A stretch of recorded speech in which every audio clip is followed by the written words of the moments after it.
I'd like to welcome all of you to this month's Smart Talks. And if you guys don't know me, my name is Vivian Mushahwar. And if you are joining us for the first time, Smart Talks is the monthly seminar series of the Smart Network at the University of Alberta. And as probably many of you already know, SMART stands for Sensory Motor Adaptive Rehabilitation Technology. We are a network of more than 300 professors and learners who have come together from many different disciplines to develop interventions that would improve quality of care and health outcomes, especially for persons experiencing neurological conditions. And it really gives me great pleasure to introduce today's Smart Talk speakers, Thea Wang and Alexandra Ouellette-Zuk. Just a little bit of background about each of our speakers. Thea is a PhD student in computer science. She's supervised by Pierre Boulanger, and her work focuses on advanced human-computer interactions and utilizing virtual reality with haptic proxy in surgical training. She's also using virtual reality to evaluate one's stress level and the relationship of that with task performance. And she has experiments set up for this specifically, which will start in September. Alex is an MSc student in neuroscience, supervised by Dr. Craig Chapman, and will be defending her thesis this month. So woohoo to Alex. Her work uses computerized motion tracking technologies to examine covert decision dynamics. And she's particularly interested in assessing how current decision tracing techniques can be used outside the lab environment. She's also doing an internship with Neurosight, which is a UK-based company that is interested in applying the techniques that Alex is working on. And they want to apply those for developing talent assessment tools that are rooted in decision-making neuroscience. So I'm really excited to have Thea and Alex as our Smart Talk speakers today. Now, just a few housekeeping notes before we get started. This session is recorded, and I encourage everyone to participate in the question and answer period after the talks. You can ask your question yourself, or you can write your question in the chat and I can ask that on your behalf.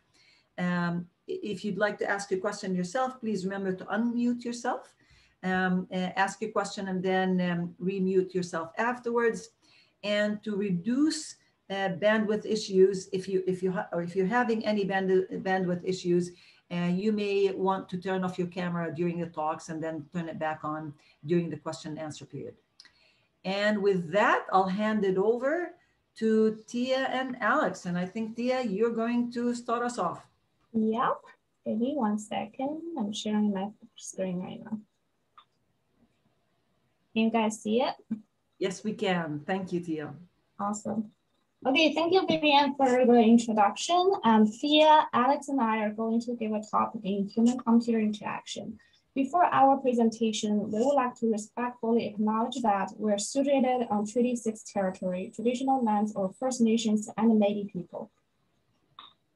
So our topic focused on what movements during the computer-based assessment can tell us about human cognition and performance. I'm going to talk about my PhD project, which is still under development. My research consists of 3 main parts: system design, performance study, and human-computer interaction evaluation. I'll be focusing on system design. My research concentrates on using virtual reality with proxy haptic to provide surgical trainings. We use open appendectomy as an example. Let's take a look at the traditional open surgical skills training methods. There are 2 main methods, apprenticeship and laboratory-based. Apprenticeship is normally an on-the-job style training. It has long working hours and a long waiting list. There are always concerns of ethical and safety of the patients. It doesn't have a certainty in training quality due to the inequity of the resources. As for the lab-based, we have lab animal-based workshops, cadaver-based, and synthetic bench models. For lab-based simulated workshops, it has It's very expensive to establish and maintain, and it's cruel and less costly, and sometimes cannot even provide an efficient evaluation results. Based on the literature review, it is less acceptable on a large non-medical professional social scale and low to intermediate acceptable to medical staff and students. For cadaver models, this program rarely provides any evidence showing performance improvements in operating rooms from being trained with cadaver models. It cannot provide similar tissue behavior and reproduce bleeding. Similar to animal workshops, it is ethical challenged and costly, and some places severely limit the use of cadaver models and only allows training to musculoskeletal workshops. The last one is synthetic bench models workshop. It has two parts. The first one is high fidelity lifelike models. They are very expensive to reproduce. The second one is low or medium fidelity models, but they cannot provide the same visualization and real tissue behaviors as live animals or real patients can provide. So based on the current surgical training situation, we propose our system in virtual reality. Open appendectomy surgical training system will be implemented in the virtual reality with proxy haptic technique. In the system, position trackers, haptic gloves with pressure sensors will be implemented, which allows the trainee to have the ability to physically touch and feel the virtual patient during the surgical procedure. The trainee's real-time physiological signals will be used to analyze trainee's performance, human-computer interaction behavior, and the change of stress level. Here are the equipment we're using in our system. We use cardio, core, and BioPack to gain the participants' visual data. Our VR system is based on HTC Vive. We register the mannequins as a virtual patient from physical environment to the virtual environment.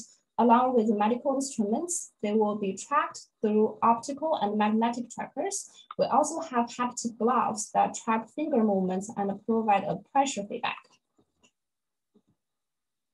So the first step is registration between virtual reality and the real world. We'll be registering mannequin using skeleton approach.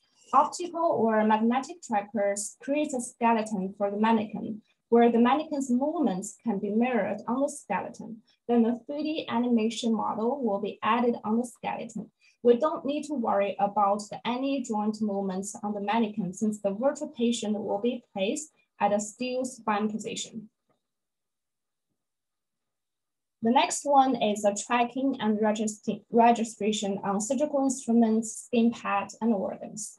So we're going to use the 3D printer to print all our surgical instruments, which can avoid any metal matters that will influence the tracking process. In our system, the surgical instruments that will be used are 7 surgical blades, surgical tractors, artery forceps, Kelly clamp, surgical knife, and surgical scissors. Our skin pad has 3 layers: dermal, epidermal junction, subcutaneous fat, fascia layer, and the muscle layer. They will be simulated by using smooth on-platinum-based silicone materials, including dragon skin, Alcoflex, Soma, Foma, Silk Pig, and Power Mesh. We'll also be using our 3D printer to print SECOM and Appendix. A TPU material, polyvinyl alcohol, and a hydrosoluble polymer will be used as a material to simulate the organs. So our tracking system combines 2 techniques. The first one is optic tracking system. The second one is magnetic tracking system. For optical tracking markers, it has a really large range and less environmental restrictions, and also it's not expensive. However, it's more error and noise prone and needs more markers since orientation information is not directly generated. It requires the direct line of sight from the cameras, and it's not suitable to track very subtle objects. For magnetic trackers, it requires less trackers, and 3-dimensional position and orientation can be recorded by each marker, and it can track the tip of the needles. However, it required an environment without any magnetic field distortions, and the subjects are limited in the range of magnetic field. Our biggest challenge in tracking is occlusion. In a tracking system, a marker can be easily occluded due to small movements, which can result in inaccuracy of the position and orientation information comparing with the real world, leading to unsmooth motion transmission. So we will try two different methods to tackle this problem. The first one is to set up multi-camera network to capture the subjects from different viewpoints. The second one, we can combine optical trackers with magnetic tracking system through common filter and its extension, meaning we can use magnetic tracking information to compensate the occluded optical trackers. As for hand tracking, it's pretty straightforward. We're gonna use our haptic gloves. And let's take a look at our system. We break down the whole surgical procedure into 6 parts. Each part has different positive action measurements with warning, success, and failure indicators. Those indicators will be further used to evaluate the trainee's performance. So let's take a look at the first procedure, skin incision. The patient will be placed at a supine position on the operation table in the training system. McBurney point is located at 1/3 of distance from anterior superior iliac spine to the umbilicus. In the training system, the McBurney point will be marked on the mannequin to guide the trainee locating the incision point. Then the 5 centimeter incision line will be pre-marked on the mannequin for the trainee to perform by using size 10 surgical blades and Kelly clamps. Here are the positive movements for this step is that the incision made by trainee is right on the mark line. And we have 3 failure indicators. The first one is that the incision is off the mark line. The second one is incision is on the mark line, but is shorter than the marked. The last one is incision exceeds one end or both ends of the mark line. After the skin incision, the tracked ROX retractors will be utilized to split dermal abdominal junction. Kelly clamp and other two tracked ROX retractors will be used to dissect and split track layer of subcutaneous fat fascia and muscle layers. And here's a failure indicator for this step is that the tracked layer of subcutaneous fat is not visible. And here are the positive action measurements for the dissection of subcutaneous fat. We have 2 failure indicators. The first one is the insection exceeds length of skin incision. The second one is within the length of the skin incision, but the dissection is smaller than 3 centimeters. And here are the positive action measurements for splitting subcutaneous fat, fascia, and the muscle layers. The failure indicators will be the next layers after splitting is not visible or detectable by our camera. The next step is incision on the peritoneum. A thin layer rubber material around 113 micrometers will be used to simulate peritoneum. The trainee will be requested to pinch the simulated peritoneum to make sure no organs being captured by using the straight clamps. Then an incision will be requested to make on the peritoneum by using tracked mesenbone scissors to further get access to the peritoneal cavity. Here are the positive action measurements. We have warning indicator here. If a tracked organ is caught, an alert will be given. And our failure indicators are the incision exceeds the length of the skin incision, or the incision is within the length of skin incision, but is smaller than 3 centimeters. The next one is locate and identify the appendix. The trainee will be requested to gently grasp, track, simulate CCOM out of the peritoneal cavity to locate the base of the appendix. Prior to our experiments, we're gonna have a pre-experiments. So 15 participants will be recruited.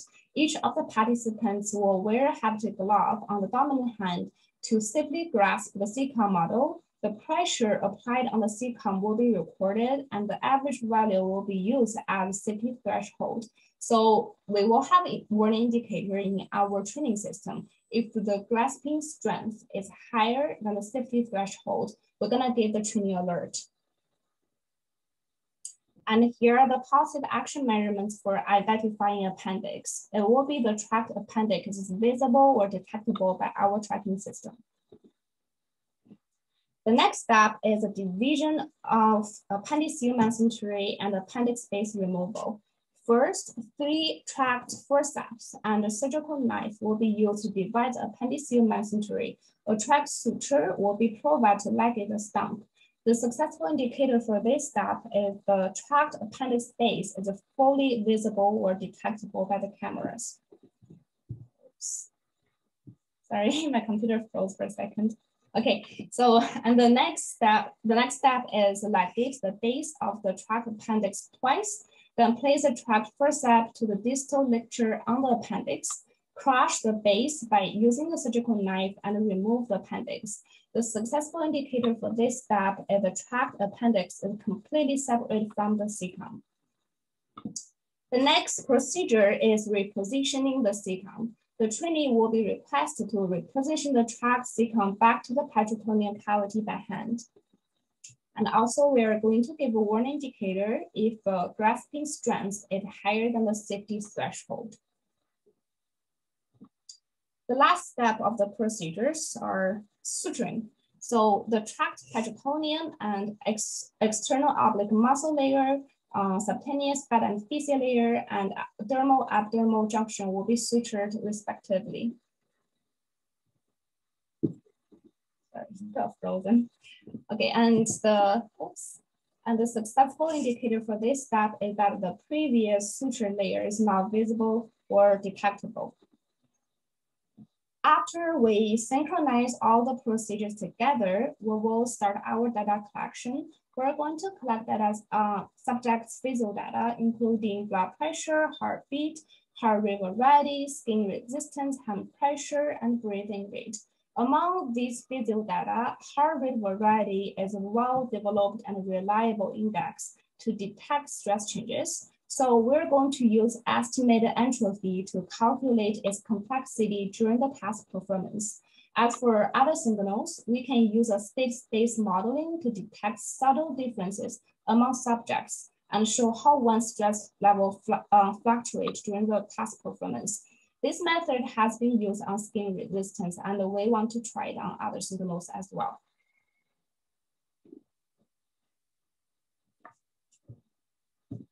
Sorry, it's frozen again. Oops. And the participants' movements will be associated with each success and failure indicators, and their times in each surgical procedure will be recorded to decide their performance quality. Participants' physio data will be utilized to analyze their stress level and its relationship to participants' performance.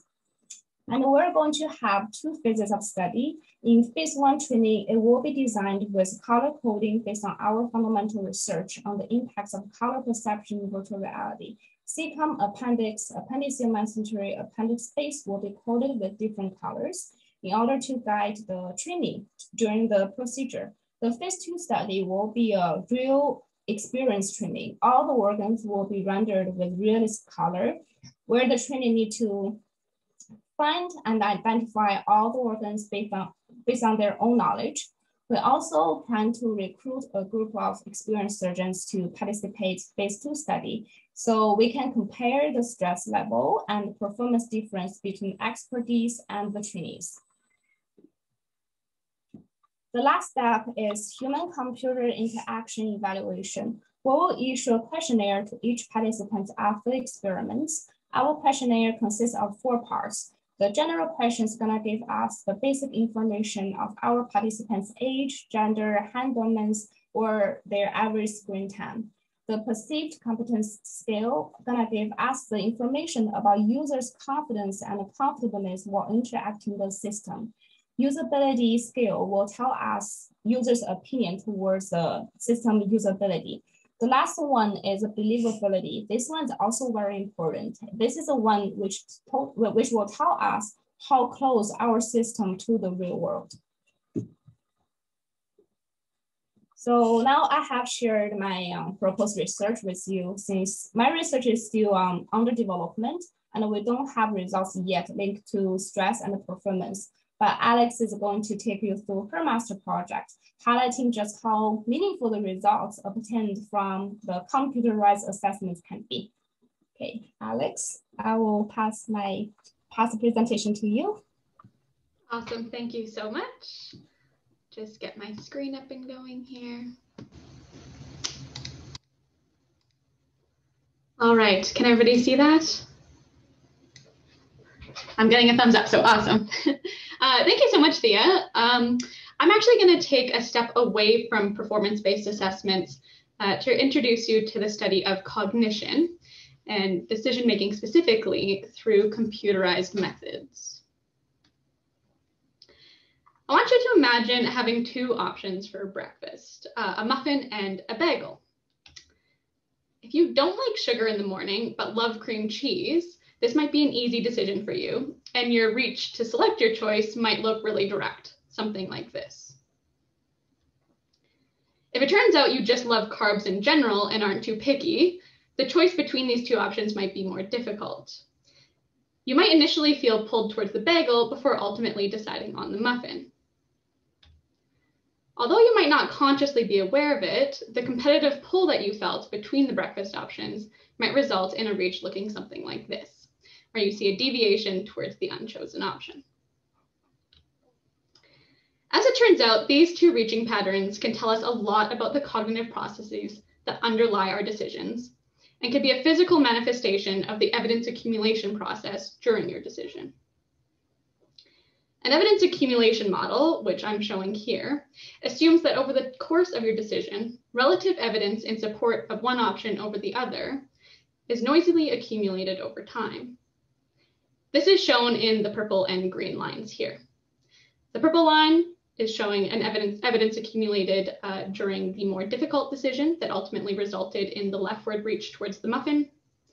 And the green line is showing the evidence accumulated during an easier decision that resulted in that more direct rightward reach towards the bagel. With the more difficult decision, we see that more time is spent weighing the options before a decision is made. And this is because evidence for one option over the other is less consistent. The line is quite noisy.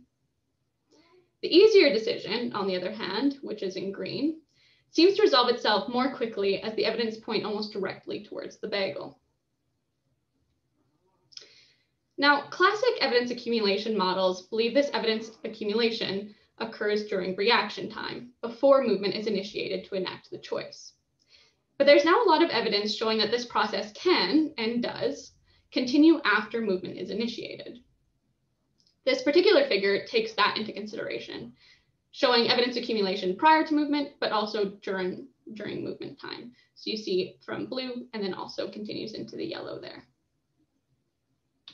The fact that these processes continue after movement is initiated, and because we see this leak of cognition into movement, we can use movement to make inferences about cognition. What's really great about this connection between movement and cognition is that it's not limited to real-world reaches. This same effect can be translated onto a computer screen using a computer mouse. In this case, difficult choices, still shown in purple here, show greater mouse trajectory curvature than easy choices, again, still shown in green. The study of mouse movements is therefore a great way to examine things like subjective decision difficulty and track decisions as they unfold over time. This has led to a rise in the use of mouse-tracked reach decision paradigms. And these present participants with two choices on the top left and top right corners of the computer screen and track mouse movements as a selection is made. Using our in-house software called Gamma, you may have heard my supervisor Craig talk about this in previous talks, we are able to pull out measures that have been shown to provide indexes of decision difficulty. In my research, we're particularly interested in reaction time, movement time, and trajectory curvature. And all three of these have been shown to increase as decision difficulty increases. Shown here, we operationalize trajectory curvature as the maximum absolute deviation of the mouse trajectory from a direct line. Now, while mouse tracking techniques are rising in popularity, and many studies have successfully captured decision dynamics in a variety of domains, some questions remain as to how robust these measures really are. As Vivian hinted at in my introduction, I'm also currently doing an internship with a company very interested in these techniques and using them outside of the lab setting. This means that assessing the versatility and accessibility of these measures have become increasingly important to us. With this in mind, the research I'm going to share today is aimed to address three primary questions. First, how do measures of decision difficulty that I introduced earlier change when testing device goes from computer to a tablet or a smartphone, which tend to be much more prevalent outside of lab spaces? Second, how do these measures relate to each other, and does that relationship change when the type of decision required by the task changes or when the device changes? And third, are we able to get the same results using different testing platforms that require different data processing methods? To answer these questions, we developed our own reach decision paradigm. In it, participants were asked to complete 3 different reach decision tasks, varying in subjectivity, stimuli type, and processing requirements. Each of these have been shown to provide reliable results in the past. Hopefully the video, I'm not sure if it's playing here, but it might not play, but hopefully if it does kick in, the video should show you 3 different examples of trials from each of these tasks. It might not be playing, but hopefully my description will be good enough for you. Specifically, these tasks are a numeric size congruency task, which required participants to judge which of 2 numbers was numerically larger. And the numbers being compared could vary in terms of their physical size and also their numeric value. We also replicated a sentence verification task, which had participants make judgments about the truth value of statements. And the statements could vary in terms of their truth value, so they could be true or false, or negated or non-negated. And finally, the third task we wanted to replicate was a photo preference task, requiring a subjective judgment between 2 images varying in pleasantness. So the paired images could be very similar in pleasantness or dissimilar, and participants only had to select which one they preferred without a right answer. We then deployed the same study across 3 different testing devices: computers, tablets, and smartphones. And this study was conducted online over the pandemic, so participants could complete the study at home with whatever device they had available to them. Finally, we recreated the experiment using 2 different testing platforms, LabAdvanced and Horizon, so that we could make that platform comparison that we wanted to do.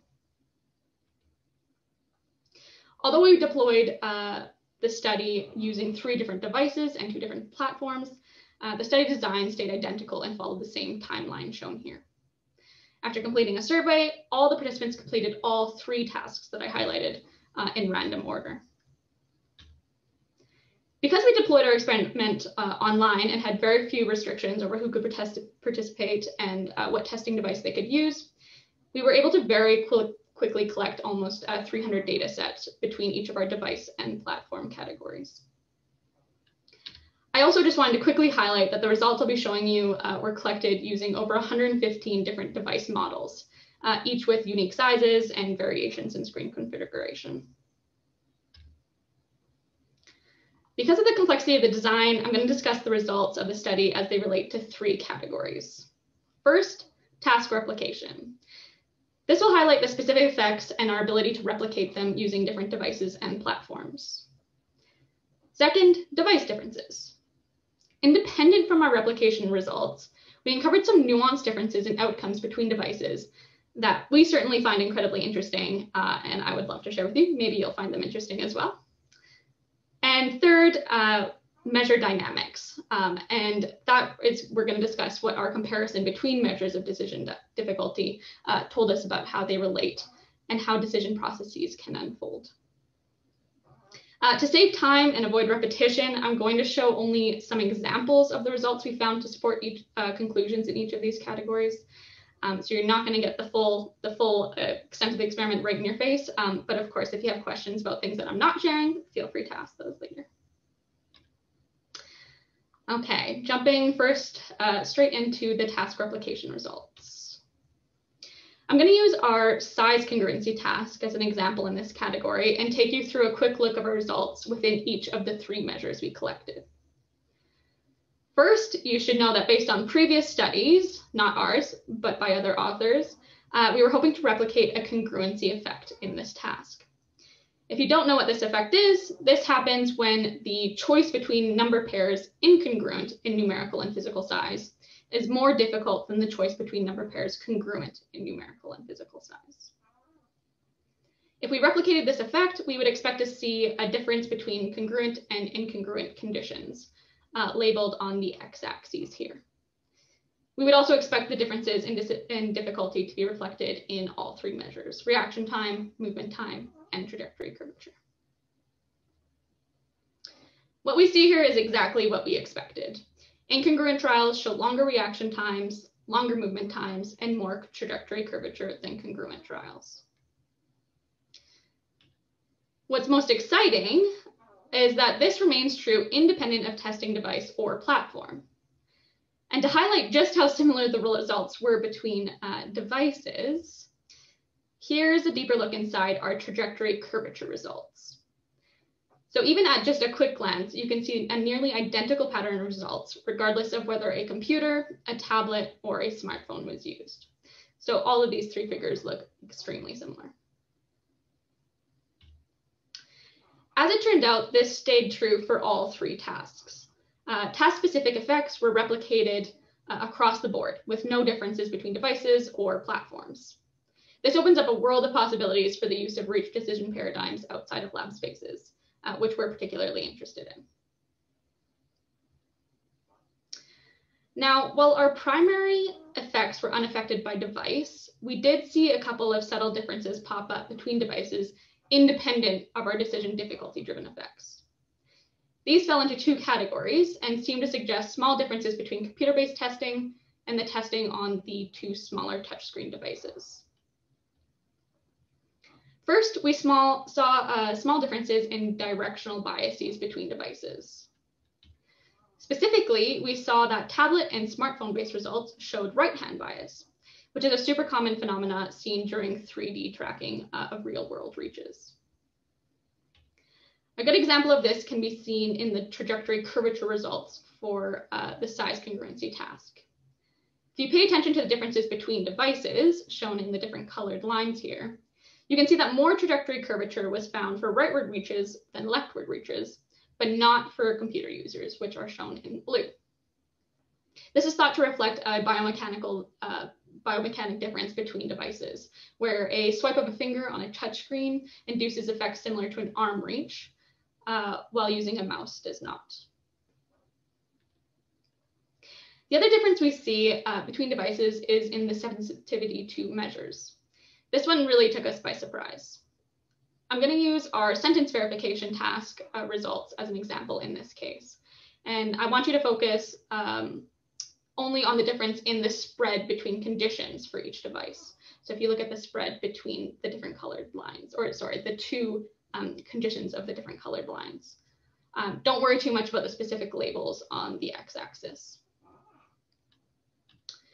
We're going to start with the trajectory curvature results. What you notice immediately is that while this measure is sensitive to differences between conditions using a tablet and smartphone, shown in the yellow and orange lines, these effects are washed out during computer use, the blue line. If we take a look at movement time, we see a similar effect. Condition effects are less significant during computer use, although in this case, they still remain significant. In reaction time, however, we see the opposite effect. Computer-based testing, again shown in blue, is more sensitive to differences than tablet and smartphone-based testing. So instead of being less sensitive like we saw in the other measures, it's now suddenly more sensitive. So what does this all mean? First, tablet and smartphone-based movements produce results more similar to real-world movements compared to computer-based testing. They also show more sensitivity to decision difficulty expressed in movement times and trajectories. Perhaps because of their different reaching dynamics, there could be other things at play here. Computer-based testing, on the other hand, shows more sensitivity to decision difficulty expressed in reaction times compared to the smaller touchscreen devices. And this suggests that when we use a mouse, we like more of our decision to be resolved before we start moving. Importantly, however, this does not interact with our ability to capture task-specific decision difficulty effects, and neither does it diminish the fact that tablets and smartphones have now been shown to be equally powerful tools for collecting that information. It actually may hint at the opposite, that touchscreen devices are more sensitive to movement-based measures. To finish up this dive into my research, I'm going to lastly talk about the relationship that we were able to uncover between measures. To assess the relationship between the three measures we collected, we correlated each measure with each other. Because we knew that each of these three measures, again, that's reaction time, movement time, and trajectory curvature, we knew that these increased with decision difficulty. We expected them to be positively correlated. This turned out not to be the case. Instead, we found that trajectory curvature and movement time were positively correlated, shown by the orange bars here. But both of these were inversely correlated with reaction time, shown in the blue and yellow bars. So what does this tell us? Well, it seems that we have two seemingly contradictory forces at work. First, these measures can be driven by decision difficulty, and this is what we saw in our task replication results.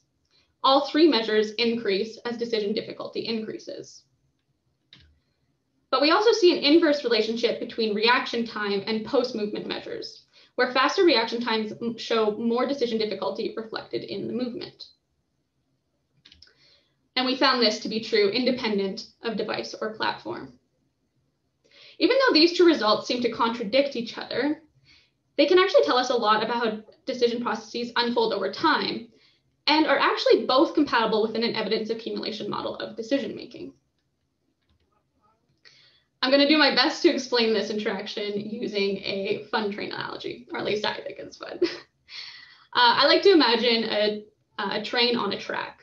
The movement of the train along the track simulates the progression of the decision processes over time, with the resolution of the decision at the end of it. If we take a look at the track, we can see that at some point it crosses from reaction time into movement time. And I imagine this being something like a line between two counties. Anything happening before movement initiation can be indexed by reaction time, and anything happening after can be indexed by movement time or trajectory curvature. The length of the track on either side of the county line is determined by the demands of the task. For example, if the task at hand has strict time limits within which participants have to move, this could reduce the amount of track available within reaction time. In this analogy, we also have coal. This coal represents the evidence in favor of one choice over another. The goal of the train is to gather enough coal to power its passage from one county into the other, and finally to the end of the track. But not all decisions are made equal. The degree of difficulty of the decision at hand dictates the number of train cars and the length of the train. The more difficult the decision, the longer the train. The longer the train, the more coal is needed to power it. And this necessarily takes more time. Importantly, coal, or the evidence towards one choice over the other, can be collected in either county. Moving the train along the track does not reduce its length or the amount of coal required, only the amount that it can gather in the first county compared to the second. So if the train travels quickly through reaction time, it won't be able to collect as much coal. And this means that it needs to slow down within movement time to collect the rest of the coal that it needs. And this is how we get the two effects that we saw. First, if the train is longer, meaning the decision is more difficult, it has to gather more coal, which takes more time. This increases the overall time that is visible in both counties. The longer the train, the longer reaction time, and the longer the movement time as it works to collect all the coal it needs. This means that we can get a sense of how long the train is, even when we look at each measure independently. So increased decision difficulty is visible in increased reaction time and is also visible in increased movement time and trajectory curvature. However, when we observe the entire length of the train along the track, we can see that even when the train is the same length and needs the same amount of coal, the distribution of coal collection is variable. Within any given degree of decision difficulty, if a specific decision shows shorter reaction times, then the train can accumulate less evidence on that part of the track, and the residual evidence must take place, the residual evidence accumulation must take place during movement, resulting in larger movement times and more trajectory curvature. Of course, the opposite is also true. If reaction times are longer, there's more opportunity to accumulate evidence on that part of the track, and movement times and trajectory times are and trajectory curvature are shorter and more direct. Okay, based on all the results I shared today, I know there was a lot. I hope you take away two main things. First, that mouse-tracked measures are powerful indicators of decision difficulty and can be used to track cognitive processes independent of testing device or platform. And second, an understanding that decision processes are continuous and flexible, adjusting themselves along the time course of decision based on the demands of the task, natural variability in the movement, and the interaction profile of the device used. And hopefully my little train analogy helped explain this a bit. Together, both Thea's and proposed research and my master's project highlight that you can collect meaningful measures reflecting performance and cognition using computerized systems. And this is true whether you're using a complex VR system with haptic feedback or simple online assessments on a smartphone. All right, thank you very much, the Smart Network, Vivian and Laura, for hosting us. I would also personally like to extend my thanks to Craig and my lab mates at the ACE Lab. And on behalf of Thea, thank you to Pierre and the Amy Lab as well. Thank you very much, everybody. We're happy to take questions now. Thank you very much, Alex and Thea, for very interesting talks. Let's now open it up for questions. Maybe I'll start with a question for each of you while everyone else is thinking about questions. Maybe I'll start with Thea. And one question, you know what, let me not make that my first question. Let me actually bring in my last question that I had on my list first for both of you. So really enjoyed your talks quite a bit. And I'm wondering how Alex's work can be incorporated in Thea's virtual reality, because it seems to me that there are elements there that may in fact be very interesting in terms of evaluating the decision-making process for surgeons in training. So could perhaps both of you comment on that? Maybe starting with Thea or Alex, but we'll start with Thea. Okay. Yeah. Okay, so we know in the surgical procedure, decision-making is very, very important. So it's also one of the elements in our performance measurements. That's how Alex research, like how our brain can reflect to the decision-making on like which first step, for example, which first step you're gonna use first, which retractors you're gonna use first. So these are the link between our research. Yeah. And do you think that is something? Okay, Alex, let me have you comment first. Sorry, I was just going to say we did actually chat about this quite a bit, you know, as we worked on this together, because it's an interesting topic, of course. And of course, in Thea's work, she does have you know, motion capture occurring on the devices, which means that you can track the movements and all the rest of it. From what we talked about, it's a lot to include all of that right now, but could make for a really interesting future project, looking at difference in performance between experts and novices based purely off of the movements made and the certainty of the movements made, as opposed to stress levels and such. But definitely, I think a much later project, considering her project is massive already. Yeah. Well, I thought, yeah, that sounded like, of course, from an outside person looking in, it sounded like monitoring motion as an indicator of decision making would in fact probably fit. given all the motion tracking that's taking place already.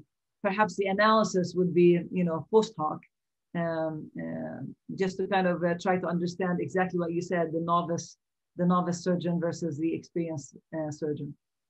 Yes, one of my previous work is a gaze detection between the surgeon's expertise and the trainees. We already can see a huge difference, like their gaze patterns during the procedures. So, and I never done the movements patterns yet, which Alex did for the movements. So with her technique, we can compare during our last step, which is we have comparison between the group of expertise with our trainees. We can see how their movements shifting, how the expertise movements during the procedures comparing to the trainee's procedure. So we can compare the patterns and what the trainee can learn from the expertise.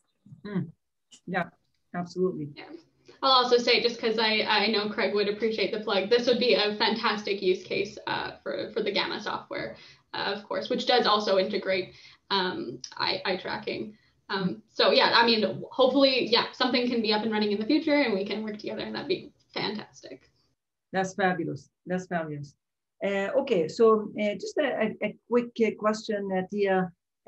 You're using marker-based motion tracking. Have you looked into marker-less motion tracking? Is it useful in this situation? And is it, because you talked about obstruction of markers, right, depending on what, the view of the camera, but would markerless motion tracking work in this situation? And is it accurate enough as the marker-based motion tracking? So far, based on my literature review, I haven't seen any to use like markerless tracking system for a surgical procedure, because our surgical tracking is similar to real life surgical tracking. When they do laparoscopic, they have to use the markers on each, like the head of the needles. Because when you reach into the peritoneal cavity, if you don't have a marker on there, very likely it will be occluded by your surroundings, by your peritoneal cavity or skin layers. It will be overlapped, so you won't be able to see it. So I think we cannot really use it, but we probably can use it on hands if we don't have a hand the haptic gloves. We probably can use it on hands, but right. I don't think the markerless works in this case. Right, and I'm not quite sure actually how what the resolution is relative to marker-based. I haven't really looked into that, but it's very high. Yeah, what for the marker-based, yeah, higher than markerless. That was my understanding. Yeah, absolutely. Okay, one other. Sorry, I'm monopolizing the questions here. Please make sure that you guys break through and ask questions, because I have a ton of them myself. But I would love to hear from others as well. But let me just ask one question to Thea, and then I have a couple of questions to Alex. One question, Thea, you looked at, or you're planning on adding skin resistance as a measure that perhaps would be an indicator of stress. Could you expand a little bit more on that? Okay, so actually we decided to add the skin resistance after we discovered a biopack can use the electropodes on your hands, like really, really tiny stickers. And my supervisor, he's actually just doing this testing right now. And I'm probably gonna get the equipment next week. So if you can pin here, I think he's going to show you what the electrodes looks like. It's like a tiny sticker to put on your hand. You probably won't even feel it. That's how we detect the sweats for the skin resistance. Right. And is the idea, thanks for demonstrating that, Pierre, is the idea that skin resistance would change because of sweat perhaps, and maybe additional sweating is a marker of stress. So how are you going to kind of correlate skin resistance to stress? So there's a fundamental research which they use a state of space modeling to detecting, and that research is just perfectly based on spin resistance. So they already use that one to see how a person's stress level will fluctuate by see how sweaty your hands will be. And similar to the surgical procedure, the doctor's hands probably gonna be super sweaty and have lots of sweats on their hand when they're, tackle a very difficult problem, like, oh, I cannot find the appendix space. What am I gonna do? So we assume that their hands will be sweaty, their whole body will be sweaty. That's why we wanna see how like the difference of the electrons in your sweat changes. It's actually related to cortisol level. As the cortisol level grow up, there is an increase, a change in the skin resistance. The glands the sweating glands are producing due to cortisol. I mean, as you sweat when you're in big stress, but also we're also correlating that with heart motion, heart, and as well as breathing. You're using other metrics as well. Absolutely. Oh, of course. Yeah, that's right. Yeah, I think we have 6 different indexes. Yeah, wonderful. Thank you.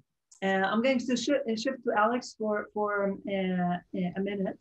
And Alex, I found it rather intriguing that there's a difference in reaction time. Okay, so maybe I didn't find it as surprising that there's a difference in reaction time between the tablets and smartphones versus a computer. But I did find your explanation quite intriguing, that the reason for the shorter, what seems to be significantly shorter reaction time on the computer suggests that planning takes place before the movement starts. Can you expand on that? So why is that the case for computers as opposed to handheld devices? Yeah, sorry, I'm just pulling up the figure here to see if it'll help the explanation. So what we see isn't necessarily, I would like to point out first, it's not necessarily shorter reaction times. It's increased sensitivity within reaction times. So you can get, in lots of cases, you get a bigger difference between conditions. So some conditions within computer-based testing, some conditions might have extremely high reaction times and some low. And you see that bigger difference between conditions that really let you know that this is a measure that's super sensitive to decision difficulty, whereas it's less sensitive in tablet and smartphone-based testing.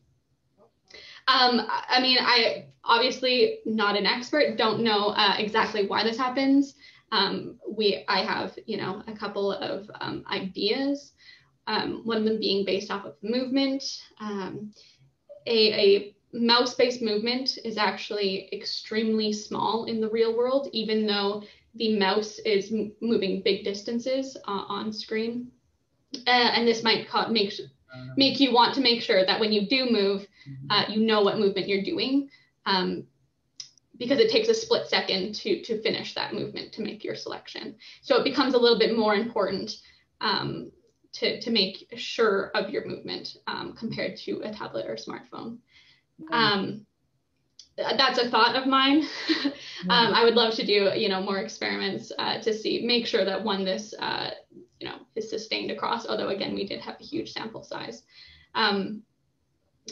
Yeah, of course, there could be other reasons too. We have to remember that while cognition leaks into movement also affects cognition.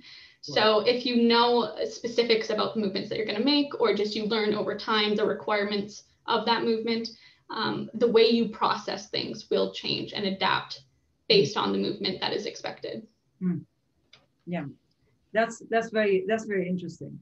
And these are nice explanations, Alex. They're meaningful to me.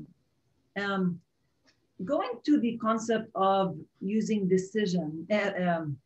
using movement to assess intent, right? Decision, but you are you saying that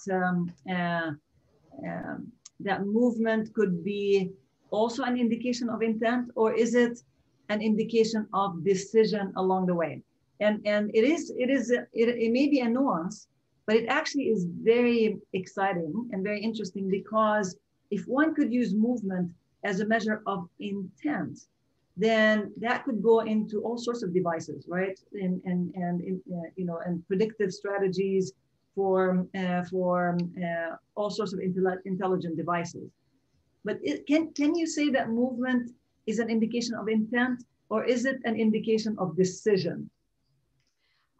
Personally, because I'm in the realm of decisions, I definitely see it more as kind of a manifestation of the decision process. Right. But we see another interesting thing where movement time.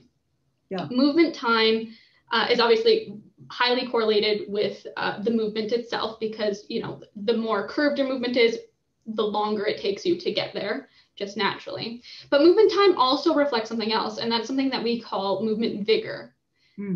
So basically your willingness to just like put it all in your movement. And so you can, and our results do show in some situations, you see this disassociation between movement time and the movement itself, where movement time reflects more of the vigor of the movement rather than just reflecting the amount of movement made. Correct. So sometimes you see that, and I would associate maybe more movement vigor to be with, just how sure are you, like how certain are you, which I would tie to intent, maybe more than kind of the unconscious expression of decision processes over time. Very interesting. That could indeed be a metric that one should be looking at. That's very interesting, Alex. And Michelle Gauthier, could you, please do ask your question. Yeah, my question is regarding how this type of tracking of decision making. So this is for Alex. How do you see that potentially being used to influence somebody's decision by perhaps structuring an environment like a website or something like that? So by tracking how people are making decisions, you can sort of change things. Do you see this as possibly problematic, or how do you look at this?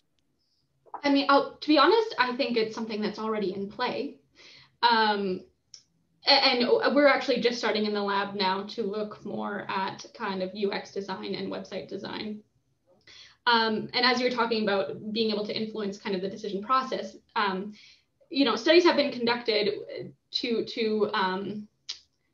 test basically the influence we can have on the decision process. And you can increase, for example, the evidence accumulated towards one option over another by increasing like the salience of the option, or how often it shows up, or basically the more information you can provide about one option, the faster that evidence is going to be accumulated.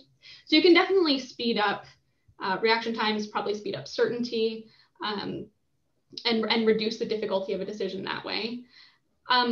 The amount of options on a screen also really matters. Craig has previous experiments, as well as other lab mates in my lab, showing that when you have multiple options on a screen, your trajectory ends up being kind of divided as a probability of the options that you expect to show up. So you tend to take a center trajectory rather than a more direct one, just purely on the basis that there are more options there. So you're less certain in your choice based purely on the fact that there are more choice options available to you. Yeah, I know more research is being done, especially when it comes to eye tracking.